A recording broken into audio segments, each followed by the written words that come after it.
아, 그 제국의 귀태를 쓴 강상준 교수 제자 그 현무암 씨가 아마 88학번인데 이영희 선생한테 직접 수업 국제컴하고 저널리즘 수업을 들은 학생이었습니다. 그래가지고 이제 일본에 가서 지금 홋카이도 대학에 있고요. 아무튼 선생님 말씀은 들으면 오늘 하루 종일 하실 수 있을 것 같아서 나중에 토론할 때도 얘기가 될 수 있을 것 같은데 전 사실 선생님 말씀 들으면서 새삼 느낀 게 강준만 교수가 60년대 북한과 한국, 남한을 봤을 때 북한이 훨씬 더 높은 수준의 그 사회 시스템이었던 것인데 지금 수십 년이 지난 다음에 그렇게 다를 수 있었던 이유 중에 하나가 남한엔 이영희가 있었고 북한엔 이영희가 없었다라는 얘기를 한 적이 있어요. 근데 그게 굉장히 수사적이다라는 생각을 했었는데 실제로 그 베트남 전쟁에 대한 진실이 우리 사회에서 얼마나 길게 묻혀 있었던가. 그리고 그것을 그렇게 그 파헤치고 진실을 전하려는 한 개인의 치열한 노력이 우리 사회를 상당 부분 변화시킨 부분이 있지 않겠는가.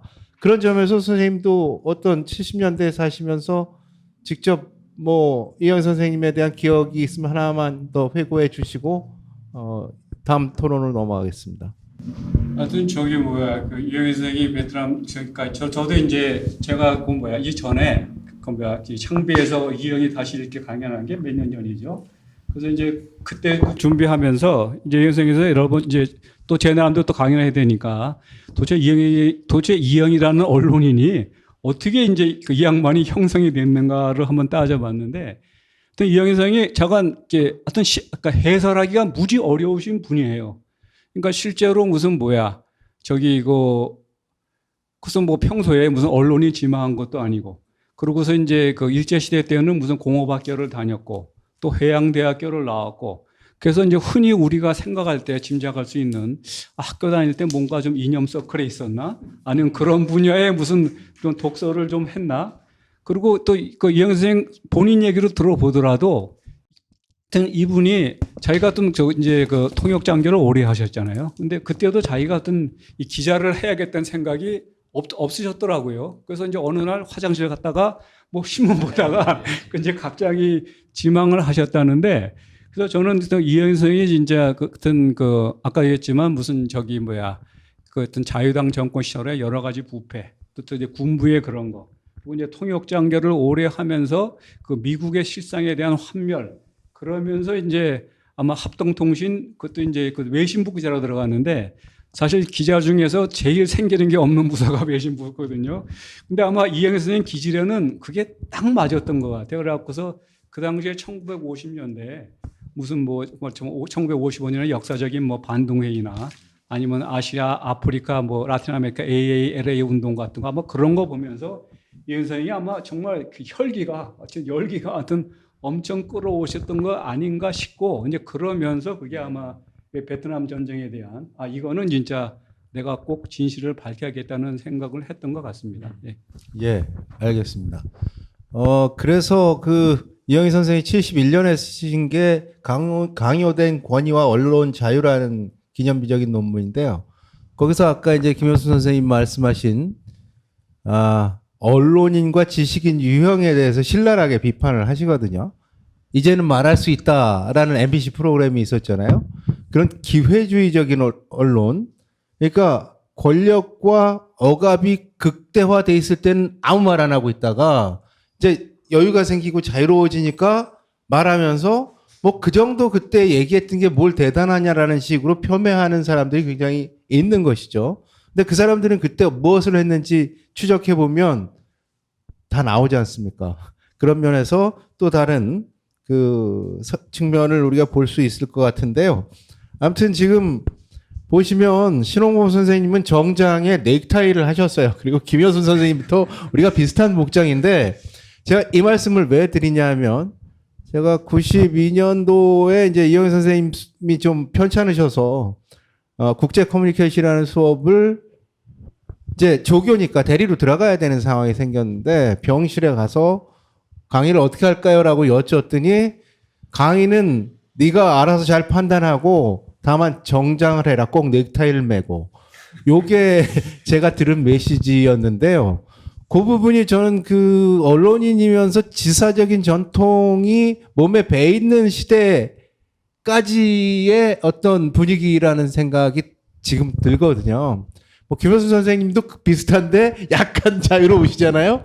근데 그게 그때 선생님이 정장 안 하시고 수업 들어온 거 한 번도 못 봤어요.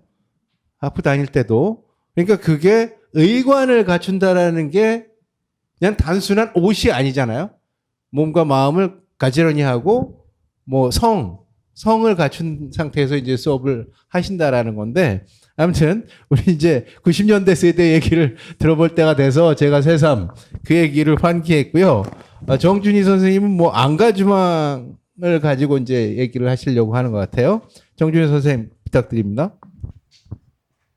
예, 그 의관 얘기를 하셔가지고 제가 에피소드 하나 말씀을 드리면, 제가 처음에 결혼하고 나서 30세 때 이제 결혼했는데 초기에 이제 자주 싸우잖아요, 와이프하고. 예. 근데 좀 싸우는데 싸울 때마다 제가 평상복에서 좀 약간 의관을 갖춰서 갈아입으니까 당신은 도대체 왜 그러냐 그렇게 얘기를 하더라고요. 근데 저도 무의식에 그런 게 있었던 것 같아요. 제가 이렇게 널브러진 옷으로는 싸울 수 없을 것 같은 그런 느낌.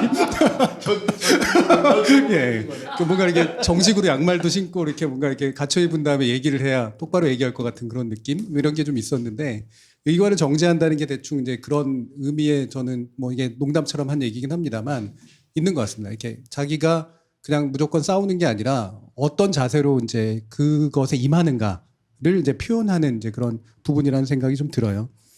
제가 이제 안가주망으로서의 저널리즘이라고 하는 말씀을 드리는 건 사실은 새로운 해석이라기보다는 아마 가장 전형적인 해석에 가까울 거라고 생각을 하고요. 그리고 뭐 거기에 관련된 이야기는 우리 최영민 선생님께서 이제 쓰신 이 비판과 정명에 이미 상당히 많은 부분 나와 있어서 제가 이제 구체적인 어떤 것들에 대한 이야기보다는 그것을 현실, 그러니까 지금의 2020년대 현실로 봤을 때 과연 가당키는 한 일인가라고 하는 관점에서 얘기를 해보려고 합니다.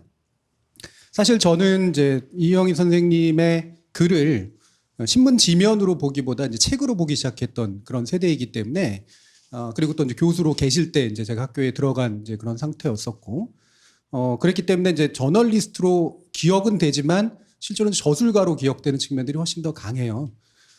그래서 저는 이영희 선생님의 이제 글의 스타일이나 글의 지향이 기사 수준은 아니다라고 원래부터도 좀 생각을 했고, 기사를 많이 쓰시긴 했지만 기본적으로 에세이스트로서의 그 자질과 면모가 굉장히 강한 분이다라고 생각을 했습니다. 에세이라고 하는 게 이제 뭐 무슨 예전에 저희가 국어 시간에 배울 때 경수필, 중수필 나눠서 뭐 중수필이라고 굳이 구별을 했었습니다만, 실제로 저는 에세이가 지식인이 쓸 수 있는 굉장히 중요한 글의 형태라고 생각을 하거든요. 그리고 이거를 논문이라고 번역을 해도 저는 상관이 없다고 생각을 합니다. 저희들이 지금 이제 학자로서 논문을 쓰고 있지만 지금의 논문이라고 하는 건 그냥 리서치 페이퍼에 해당하는 정도의 수준이고, 실제로 자신의 주장을 가지고 그 주장을 정교하게 입증하는, 뒷받침하는 그런 독자적인 어떤 글로서의 논문은 상당히 줄어들어 있는 그런 상태거든요.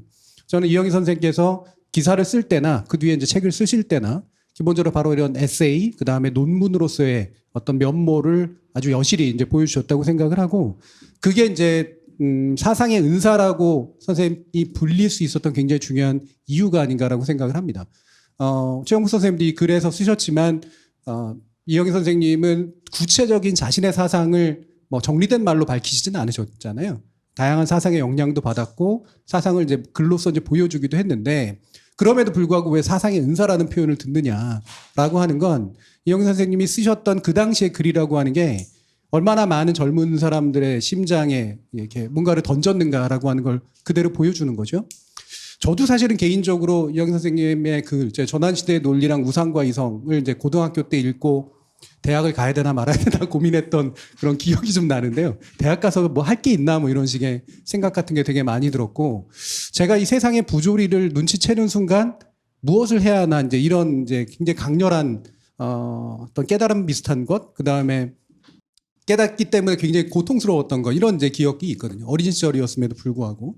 그래도 대학은 가자라고 생각해서 이제 서울대 신문학과에 들어갔는데, 신문학이라고 하는 걸 제가 저널리즘을 하기 위해서라든가 신문 기자가 되기 위해서 그런 건 사실 아니었고, 어떤 면에서 이영희 선생님이 쓰셨던 그런 글 같은 것처럼 이 창문을 통해서 바라보면 세계를 볼 수 있을 것 같은 그런 어떤 열망이나 기대 같은 것들이 굉장히 강했던 것 같습니다. 그리고 만약에 저널리즘을 한다면 적어도 이영희 선생님처럼 해야 되는 거 아니냐라고 하는 그런 생각이 굉장히 강했는데 현실의 저널리즘은 굉장히 시궁창이었었죠. 그래서 굉장히 저는 이제 그래도 공부하는 쪽으로 이제 길을 돌렸던 중요한 이유 중에 하나가 이영희 선생님이 하고자 했던 그런 것과 유사한 거를 하려면 지금 시대는 공부를 하는 게 차라리 더 낫다. 저널리즘보다는 이런 이제 생각을 좀 했었습니다.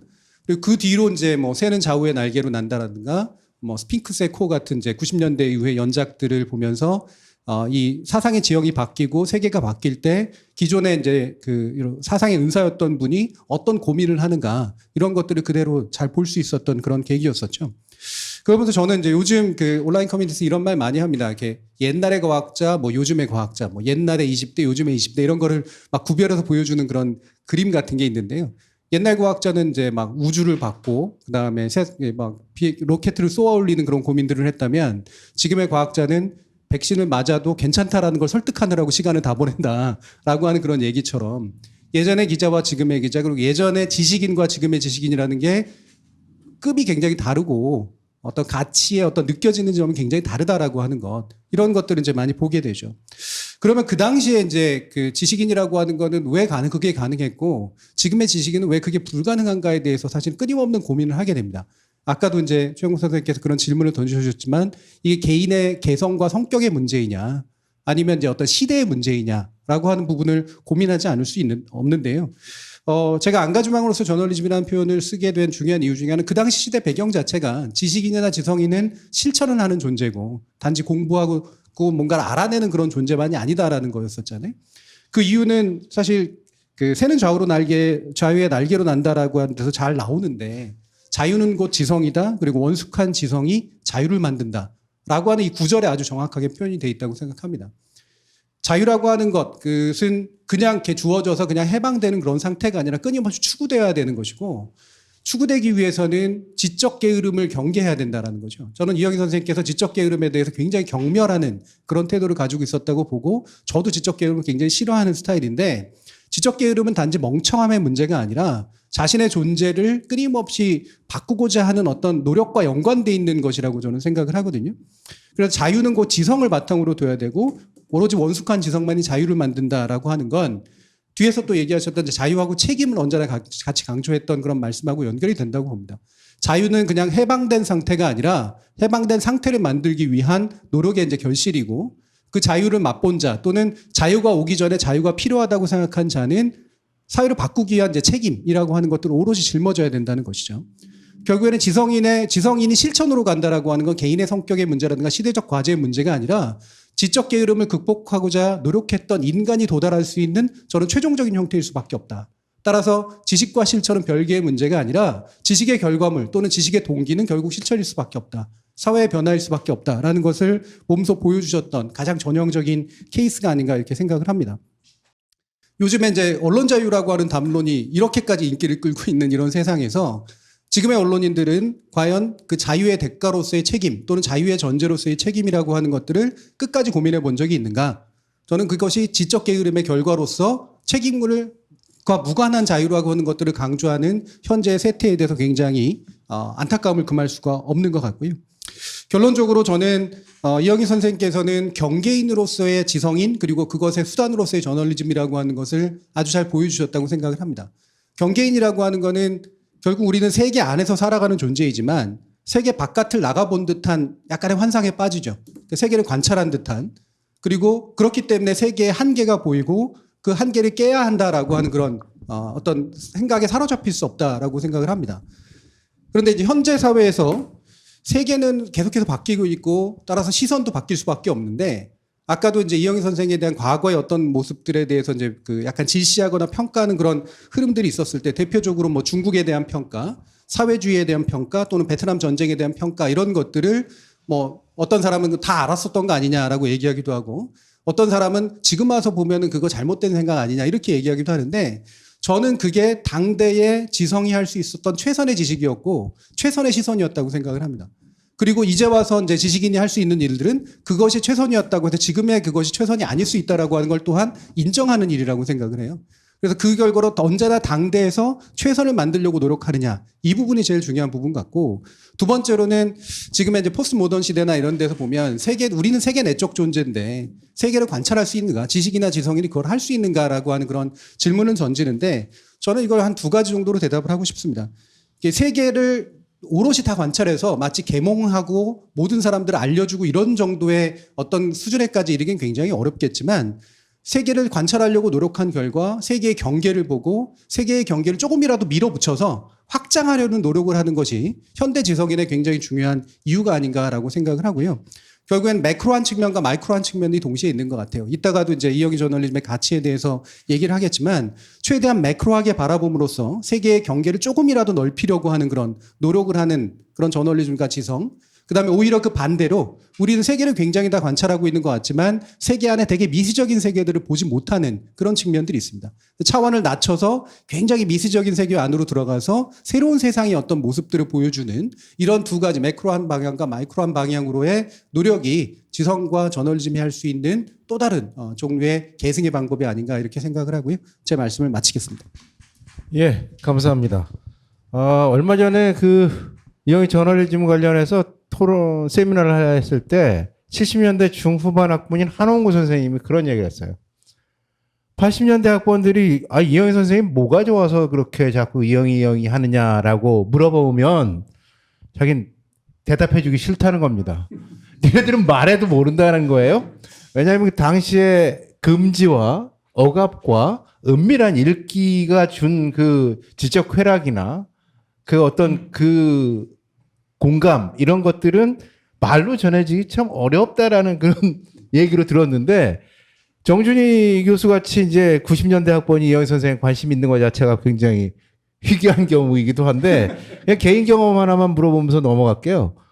어떤 계기로 이영희 선생님 책을 접했고 그게 언제쯤이었어요?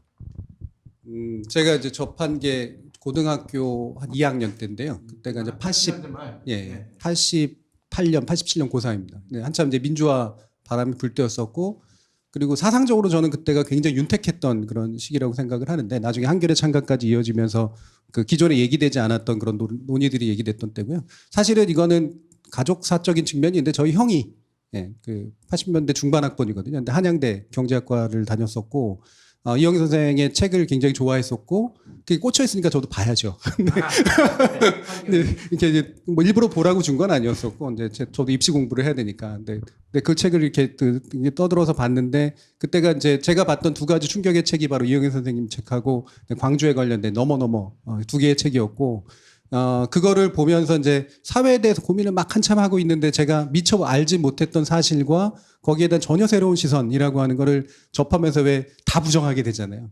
내가 지금까지 받았던 교육은 뭔가 뭐 이런 식의 생각. 이제 그런 게 아주 강렬했던 이제 그런 기억이 있습니다. 예, 알겠습니다. 이종훈 교수님, 예. 네. 조금 어려울 수 있는데 직업으로서 언론이 이제 됐죠. 그거하고 이제 저널리즘 얘기를 풀어주셔야 되는데, 네. 부탁드리겠습니다. 네. 제가 다시 최근에 이제 오늘 준비를 하면서 진실에 복무하다라는 평전을 다시 한번 꺼내서 읽었는데요. 예, 거기 이제 이런 구절이 있습니다. 선생님께서 우상과 이성이라는 책의 서문에서 당신께서 글을 쓰는 유일한 목적은 진실을 추구하는 오직 그것에서 시작하고 그것에서 그친다라고 이렇게 밝히셨다. 이런 문구가 있고요. 그러면서 이제 평전을 쓰신 권태선 선생께서 평하시기를 이영희 쌤께서 실천하신 진실의 추구라는 것은 결국 우상에 도전하는 이성의 행위였다. 이렇게 이제 평가를 하고 있습니다. 그래서 제가 직업으로서 언론 기자라는 이야기를 풀어가기 위한 일종의 출입문으로 제가 우상에 도전하는 이성의 행위로서의 진실의 추구라는 지점을 잡았습니다.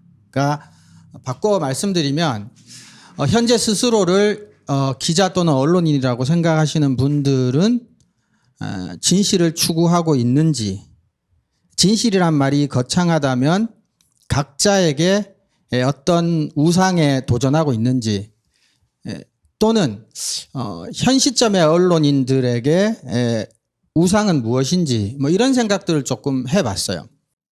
분명히 2021년 현재 대한민국의 어떤 식으로든 형식적 민주주의의 수준 정도를 감안하면 이영희 쌤께서 기자 생활 하셨을 때 그 우상이라고 하는 전제적 정치 권력, 포갑적 정치 권력 뭐 이런 것들을 더 이상 우상이라고 말하기는 힘들 것 같습니다. 물론 뭐 최근에 언론중재법 개정 과정에서 언론인 현업단체들이 현 정부를 마치 굉장히 독재적인 언론 탄압하는 정치 권력으로 묘사하기도 했지만 전 개인적으로 그런 주장이나 어떤 규정에는 사실 전적으로 동의하기는 좀 힘든 부분이 아무튼 있습니다. 제가 이제 생각을 해봤습니다. 그럼 지금 특히 이제 막 기자 생활한 20대 후반, 20대 중반 또는 30대 초반 기자분들에게 우상이 무엇일까? 전 사실은 이제는 우상이 언론사 내부의 또아리를 틀고 있는 게 아닌가라는 생각을 한번 해봤습니다. 거대한 포갑적인 어떤 정치 권력, 악으로서의 정치 권력이라기보다는 우리가 이제 포탈이라고 하는 클릭 장사라는 이제 비아냥도 많은데 클릭 장사라는 말이 일말의 진실을 담고 있다면 그럼 기자라는 직업은 장사친가? 이제 그런 말에 쉽게 동의하고 싶지는 않을 겁니다만 지금 젊은 기자분들이 그럼에도 불구하고 현실은 이제 종이 신문을 이제 발매를 이제 하니까 기자분들이 이제 종이신문에 나가는 기사는 그 정도는 아니지 않냐라는 것 같고 그러나 대부분을 스마트폰을 통해서 포탈에서 기사를 소비하는 시민들은 기사의 질이 너무 낮다. 그래서 이제 언론의 신뢰도를 놓고 현업에 계신 분들하고 시민 사이의 인식의 차이는 이제 거기에서 오는 것 같은데 근데 그럼에도 불구하고 실제로 시민들은 포탈을 통해서 뉴스를 소비하고 있기도 하지만 사실은 실제 언론인들도 포탈에서 기사를 올린다라고 하는 것에 대한 어떤 경제적인 부분을 무시할 수는 없는 상황이 분명히 있어요. 그래서 종이신문은 이제 우스갯소리 삼아 포탈에서 뉴스를 공급하는 행위에 대한 일종의 변명거리로 하루 쓰인 다음에 동남아시아로 포장지로 수출되는 현실 뭐 이런 식의 비아냥도 있습니다.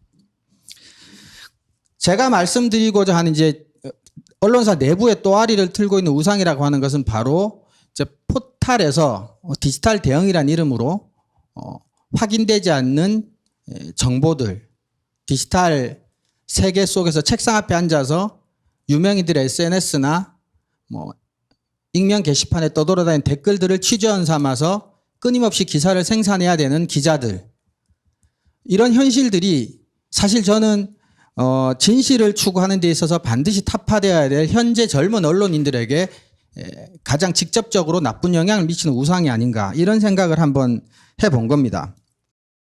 사실 최홍국 쌤께서도 말씀을 하셨지만 과연 예를 들면 저희 세대들에게 이영희 선생님이 과연 여전히 어떤 의미가 있을까라는 질문을 해 주셨는데 저는 사실 오히려 요즘 우리가 이제 탈진실 시대라는 이야기도 많이 하고요. 뭐 확증 편향이라든지 집단 극화라든지 이런 심리적인 어떤 기제들을 통해서 사실이 점점 가치를 잃어가고 감정과 주관적인 신념이 훨씬 더 가치가 있는 것처럼 느껴지는 시대에 저는 오히려 이영희 선생님의 어떤 진실 추구라고 하는 것들의 가치는 훨씬 더 커졌다고 봐요. 물론 젊은 분들이 이영희 선생님의 존재와 이영희 선생님의 글을 접할 수 있다 없다 또는 접했다 접하지 못했다는 것과 상관없이 최소한 저에게는 그러합니다. 그래서 더군다나 진실이라고 하는 것들이 포탈이나 인터넷 공간 속에서 제대로 대접을 받지 못하는 현 시점에서 역설적으로 언론은 그 어느 때보다도 사실과 진실 또는 어떤 지식의 공급처로서의 가치가 훨씬 높아져 가고 있는데 역설적으로 그 포탈 중심의 뉴스 생산 방식이 젊은 기자분들에게 하나의 타파되어야 될 우상으로 작용하고 있다는 거죠. 그래서 저는 젊은 기자분들에게 그런 말씀을 한번 드리고 싶어요. 그러니까 제가 조금 전에도 뭐 어떤 투쟁 얘기를 말씀을 드렸지만 사실 젊은 기자분들이 또는 대부분의 기자분들이 선한 의도로 기자직을 선택을 하고 하루하루 열심히 살아가고 있다고 믿습니다. 그러나 지금 문제는 직업으로서 언론이라고 얘기했는데 스스로가 하시는 일이 무엇인지 그리고 스스로가 하는 일로 생산된 결과물이 사람들에게 어떤 영향을 미치는지에 대해 조금이라도 진지하게 성찰하거나 고민할 수 있는 시간이 주어지지 않는다라는 게 가장 심각한 문제라고 생각합니다. 그게 저는 사실은 타파돼야 될 우상이라고 보는데요. 그래서 언론 외부에서 언론의 자유를 침해하는 듯한 어떤 행위에 대해서 일치 단결해서 투쟁하는 모습도 반드시 뭐 나름대로 필요한 모습일 수 있겠지만 제가 기대하는 모습은 그런 시간을 갖도록 내부에서 투쟁을 하라는 겁니다. 선생님께서 이제 언론인 60%, 지식인 40%, 또는 학자 40% 이렇게 당신을 규정하셨다고 해요. 물론 실제 직업을 가지셨던 시간의 비중인지는 모르겠습니다만은 저는 이제 디지털 시대가 되고 나면 언론인들 스스로는 교단에 섰다라는 의미가 아니라 스스로가 언론인의 전통적인 언론인의 기능 정도 60%, 그다음에 학자와 같은 역할을 한 40%를 기자직을 수행하면서 해야만 한다고 생각합니다. 근데 학자로서의 정체성 40%를 갖기 위해서는 아까도 말씀드렸다시피 어떤 시간적, 물적 여유 같은 것들이 필요하죠. 물론 언론에서는 포털에서 클릭 하나라도 올려서 돈을 벌긴 바라겠지만 그래서 이제 언론인들이 직업으로서 어떤 진실을 추구하고 우상을 타파하는 어떤 직업으로서 기자, 언론이라고 하는 것들을 지켜나가기 위해서는 내적 자유라고 하죠. 언론 내부에서 어떤 기사를 덜 쓸 수 있고 스스로를 돌아볼 수 있고 아까 앞에 선생님들께서 이제 가치관, 세계관 신원공 교수님께서 말씀해 주셨는데 지식인으로서 기자가 우리나라 현재 사회에서 어떤 가치관, 역사관 이런 것들을 고민할 수 있는 시간을 확보하기 위해서 좀 투쟁을 할 필요가 있다. 그래서 직업으로서 기자 그리고 이영희 선생님의 저널리즘이라고 했을 때 저는 그런 어떤 진실을 추구하는 그래서 현 시점에서 무엇보다도 가치 어떤 진실을 추구할 수 있는 시간적 여유를 위해서 좀 내적으로 투쟁하고 좀 덜 기사를 쓰고 좀 세상을 좀 더 고민하는 시간을 가지시면 어떨까 하는 생각 한번 말씀드려 보고 싶었습니다. 네, 이상 마치겠습니다. 예, 감사드리고요. 질문을 하나 던질 텐데 그 답은 브레이크 후에 하시면 될 텐데요. 그러니까 포털로 많이 바뀌었다 이거죠. 근데 이제 언론에 대한 비판이 사실 74년에 기자 풍토 종횡기를 보면 뭐 지금 하고 비까비까 합니다. 사실은. 그런 면에서 이 교수님이 보셨을 때 언론의 저널리즘 현장이 많이 달라졌다고 보는 건지 달라졌다면 뭐가 달라졌고 그리고 근본적으로 유지되는 게 있다면 뭐가 유지되는 건지 그거를 이제 답을 하시면서 2부 토론을 하도록 하겠습니다. 예, 10분 쉬겠습니다. 수고 많으셨습니다. 예.